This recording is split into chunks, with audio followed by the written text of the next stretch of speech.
Acum Mihăiță face bună dimineața. Bună! Ce? Spune. Stai, nu. Bună dimineața! Acum stau să mă gândesc a câta zi este pentru noi în Londra, dar e a treia zi, da. Avem o zi foarte lungă azi.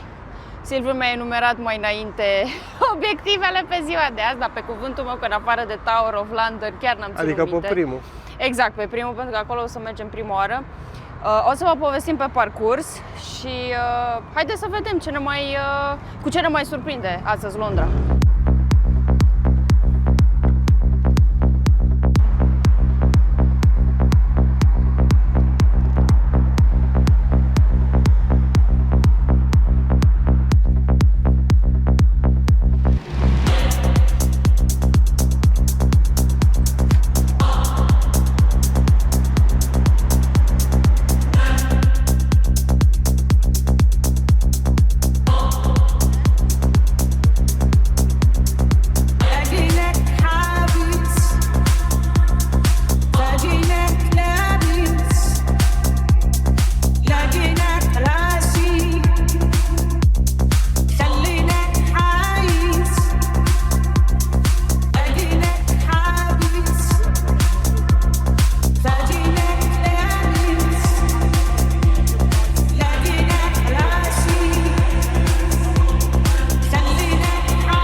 Turul foarte bine concentrat, 50 de minute de explicații în interior, în dreptul fiecărui turn, după care mergeai individual să vizitezi, având deja povestea știută.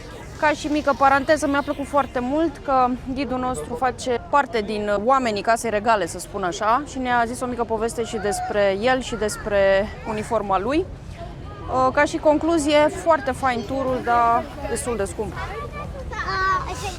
Da, așa e. Acum, trecem înapoi podul și mergem să încercăm să vizităm HMS Belfast. Sper să prindem bilete pentru că nu am luat.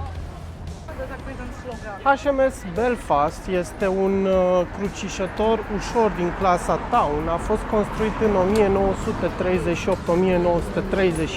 1938-1939 pentru Marina Regală și, bineînțeles, a fost folosit imediat în cel de-al doilea război mondial. A fost una din principalele nave care au condus asaltul asupra plajelor Gold și Juno Beach. A bombardat efectiv plajele pentru a distruge cazematele nemțești. După ce a văzut inclusiv acțiune în războiul din Coreea, în anul 1963 a fost scos din uz. La ora actuală el se află pe Tamisa și este transformat într-un muzeu. Muzeu pe care mergem să îl vedem și noi astăzi.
luat prin surprindere. 1 la mână, hai pe aici, 2 la mână, zi-ne părerea. Mi se pare unul dintre cele mai bine organizate muzee. Nu am fost niciodată să explorez așa în profunzimea unui muzeu, chiar să ajung la motoare, chiar să văd toate dedesubturile. Am fost până sub apă să vedem toate camerele motorului și așa mai departe. Mi-a plăcut foarte mult, cred că merită banii și mi-a plăcut și că am avut și audio guide. Da, a fost foarte fain. mișto. Așa e, după cum a zis și Bianca, cei 53 de lire dați merită. Mi s-a părut mult mai fain decât la Tower of London. Bine, sunt două chestii total diferite, dar nu. Am avut un audio guide care îți explica și îți arăta inclusiv prin filmulețe că îți dădea un telefon pe care să te uiți de super fain. Prețul e măricel, dar eu zic că merită, clar. Acum mergem să mâncăm ceva și dăm mai departe, că mai avem încă multe alte chestii de văzut astăzi. I was sleeping at the edge, holding something we don't need. All this delusion in our heads is gonna bring us to our knees. So come on, let it go, just let it be. Why don't you be you, and not me? Everything that's wrong, leave it to the breeze. Why don't you be you, and not me? And I'll be me.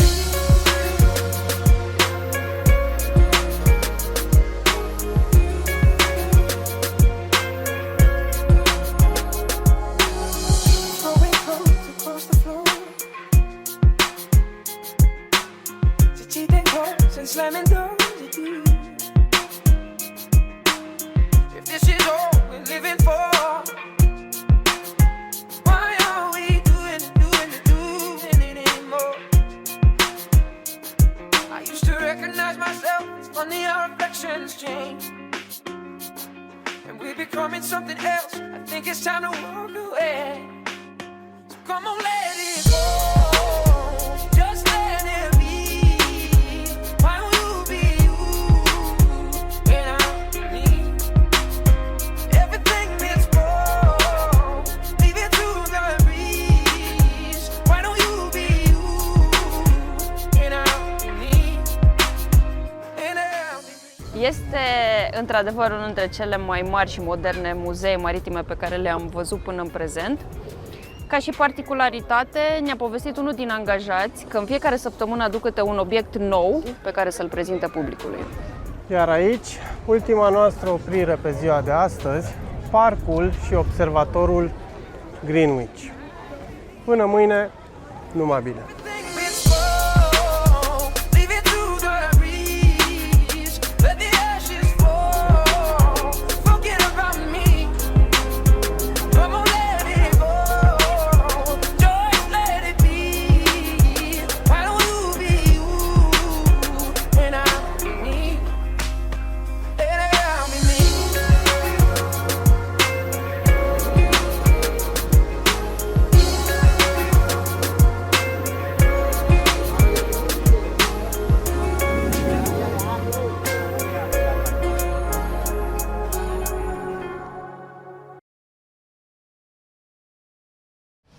A patra zi aici în Londra, suntem deja ajunși în centru, la Trafalgar Square și am zis că dacă tot am venit până aici, haide să vă zic un pic și părerea mea de turist în Londra, ce am văzut și ce am simțit în ultimele zile. Și o să încep prin a zice că mi-a plăcut și îmi place extraordinar de mult Londra.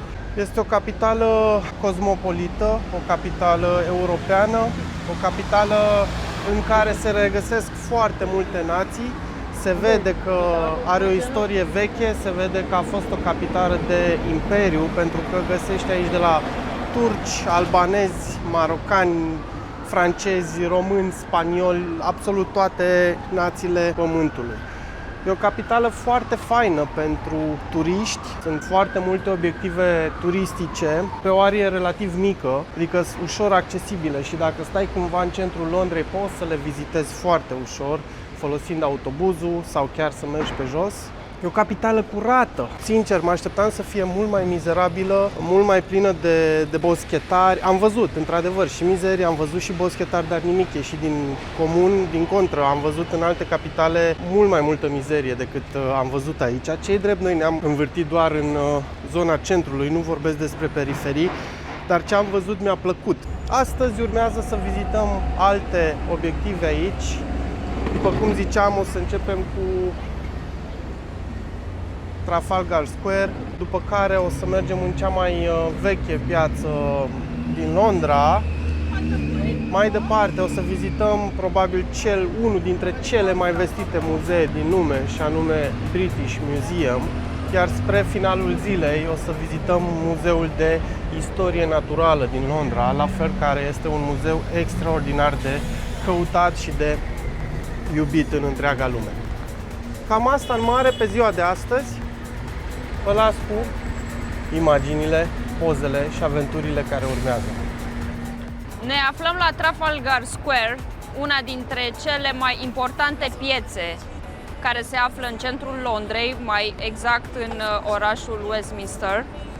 Piața a fost înființată la începutul secolului al XIX-lea și comemorează victoria amiralului Nelson împotriva forțelor franceze și spaniole, bătălie care a avut loc la Trafalgar.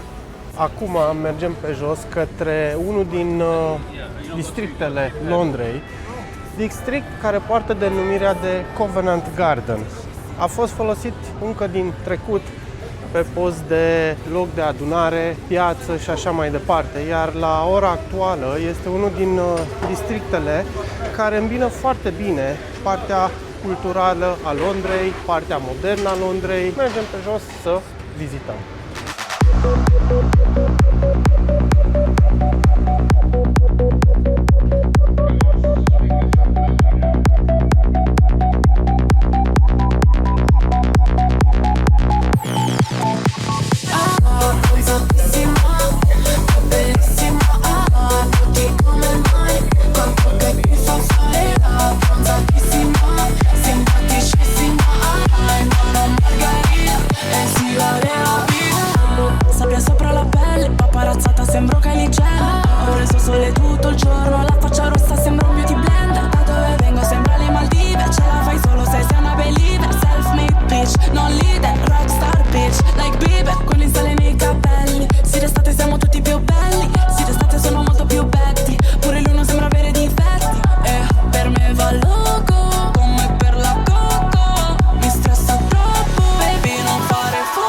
Am ajuns și la British Museum, unul dintre cele mai importante muzee din lume. Un muzeu care a fost înființat în anul 1753 și deschis publicului în anul 1759 și care la ora actuală găzduiește artefacte de pe toate continentele lumii, Asia, Africa, Europa, America și așa mai departe.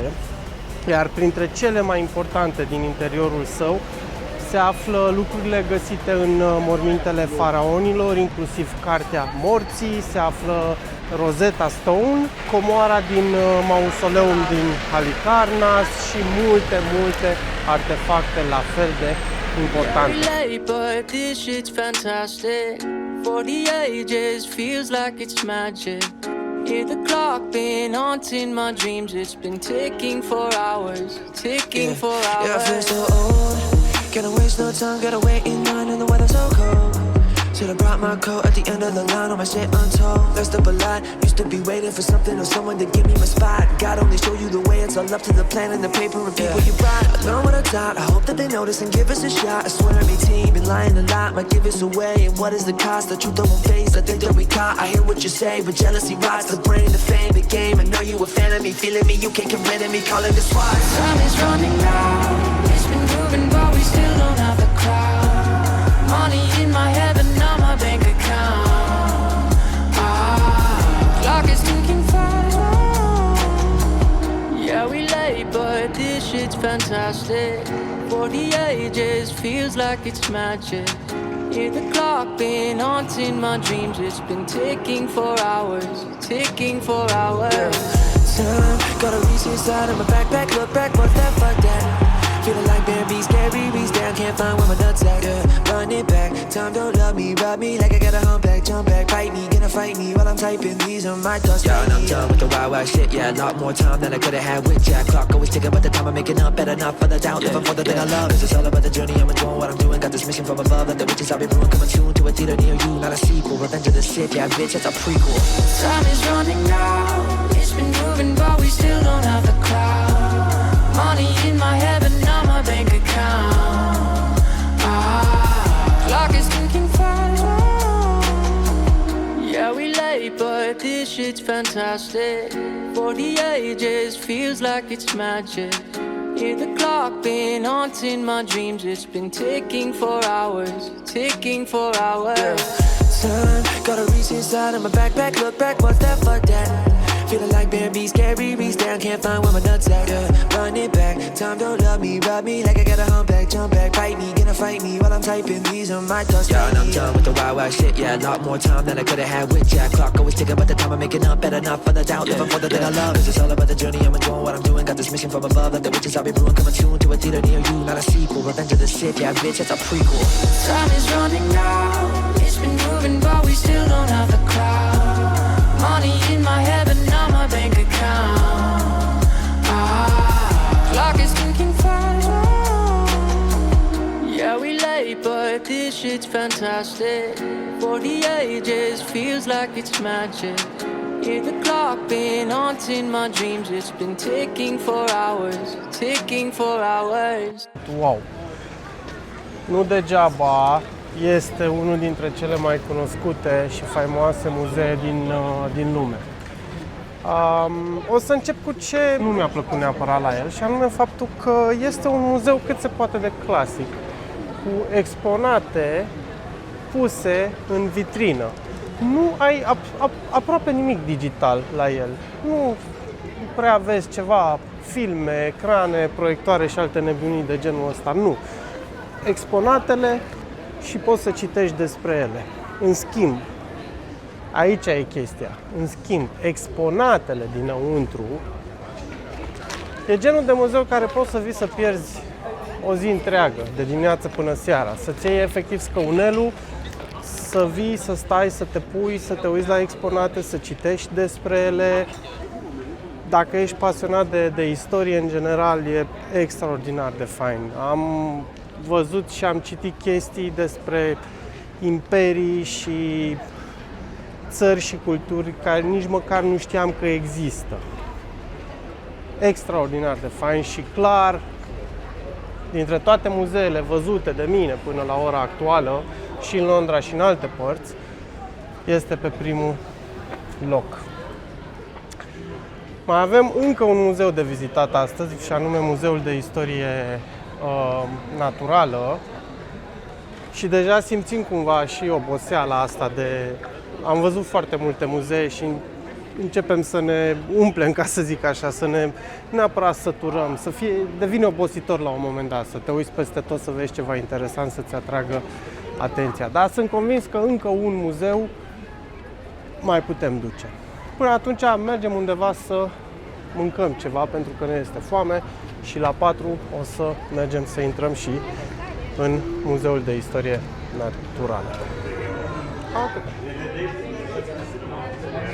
Hai, cheers!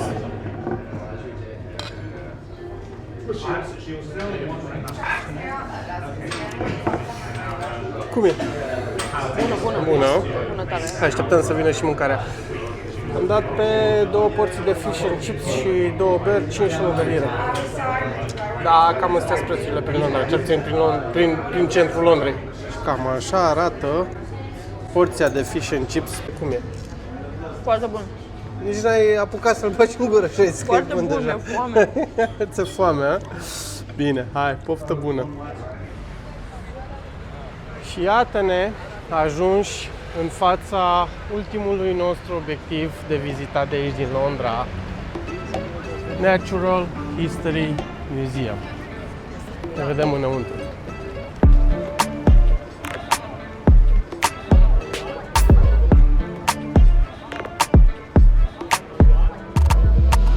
Se conmigo no lo cambié, ahora tiene que sufrir. Yo contigo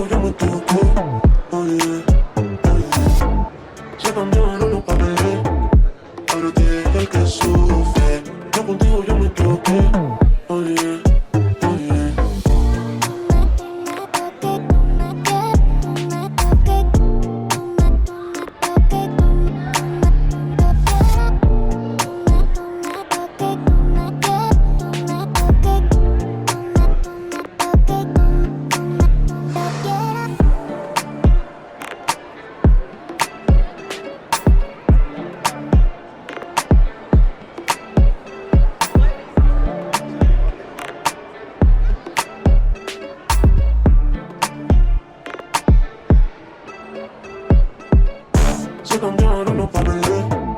Ahora tú eres el que sufre. Yo contigo yo me equivoqué. Oye, oye.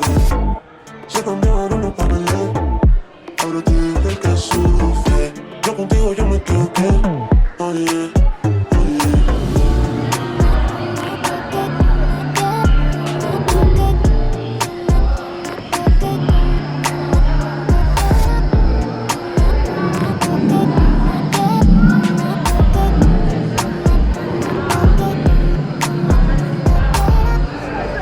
Am ieșit acum de la muzeu. Mie mi-a plăcut muzeul. Într-adevăr, e un muzeu dedicat mai mult, nu știu, copiilor, probabil. Îți explică foarte bine evoluția planetei, a vieții pe planetă și așa mai departe.